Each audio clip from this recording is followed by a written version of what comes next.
কিছু বানর একটা ভুট্টা ক্ষেতের মধ্যে সবসময় যায় ভুট্টা খাইতো। আর মালিক সেটা যখনই দেখতো তখনই লাঠি দিয়ে তাদেরকে দৌড়ানি দিত অথবা তাদেরকে মারতো। তখন ওরা বানরগুলো অতিষ্ঠ হয়ে যেত।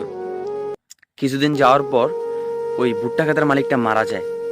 আর সবগুলা বানর অনেক খুশি হয় যে এখন আমরা আরামায়েশে ভুট্টা খাইতে পারবো, আমাদেরকে কেউ মারার মতো নাই, সে তো মারা গেছে। যখন একটা বছর ঘুইরা যায়, একটা বছর পরে ওই ভুট্টা ক্ষেতের মধ্যে যায় দেখে যার ভুট্টা নাই। যেহেতু ওই লোক মারা গেছে, মালিকটা ভুট্টাও করে না, তার আর ভুট্টা খাইতে পারে না।